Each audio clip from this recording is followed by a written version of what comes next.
So ito pala mga idol ang ating B8. Ito naman yung ating K35 wireless microphone. So condenser mic siya mga idol ano. Dahil yung kanyang receiver, mayroong siyang power supply. So rechargeable ito mga idol. Ayan, type C ang kanyang cord ano o connector. So ito mga idol, mayroon siyang power supply.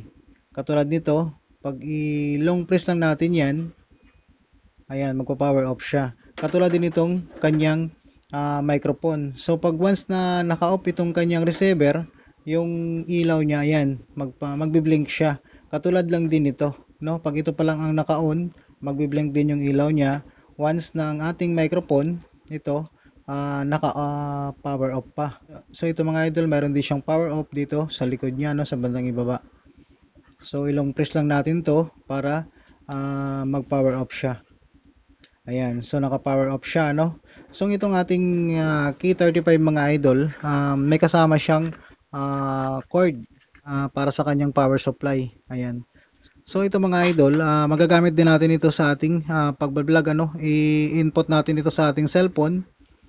So pag nagsasalita na tayo kahit malayo, madidinig na o masasagap na ng ating microphone. So ito naman mga idol, ang ipapakita naman natin dito, nagagamitin natin dito sa ating B8. Itong ating wireless microphone. So kung nagbablog man tayo o kakanta man tayo o nagla-live man tayo, okay na okay gamitin ito kasi talagang true Bluetooth connection ang dalawa na to. Itong wireless receiver niya at saka yung kanyang microphone.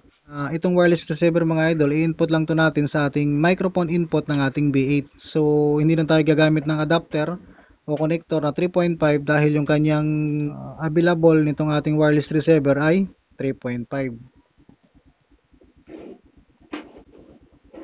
So input tayo dito mga idol kahit sa condenser mic 1, mic 2.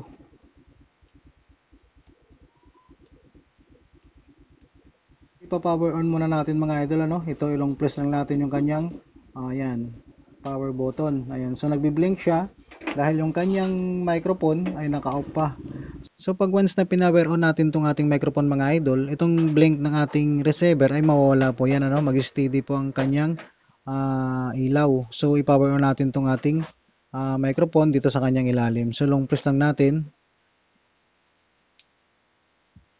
Ayan, so connected na kagad siya no. Ayan, nag-steady na yung kanyang kulay green sa ating microphone. Nag-steady din dito sa ating kulay blue sa ating receiver. So ipapakita natin to mga idol ano, nakakonect itong ating B8 sa ating amplifier. Ayan. Check. Hello.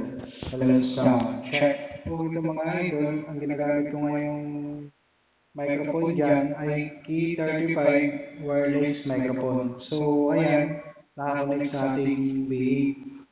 So ito mga idol no, ginagamit ko na ito sa ating cellphone yung ating Key35 ayan, wireless microphone. So itong aking ginagamit mga idol ano, na earphone lang sa aking pagbablog. Kaya kung minsan may mahina na boses, minsan may malakas na boses dahil nabibitawan ko rin ito lalo pag dalawang kamay na yung ginagamit ko sa pagbablog. So ito, tinry ko lang naman tong ating Key35 kung okay ba sa ating pagbablog o kung okay din ba dito sa ating B8 sound card lalo pag nagla-live tayo o nagbablog gamit itong ating B8 sound card. So yun lang mga idol ano. So nabili ko ito ng 169 pesos lang itong ating wireless microphone. So condenser mic na rin ito. So rechargeable ito mga idol ano. Ito yung ating charger. So gagamit na lang tayo ng adapter ng ating cellphone. Ayan. Ito naman yung ating pinakadulo para dun sa power supply o magcha-charge yung ating wireless microphone gamit itong type C. Ayan, connector.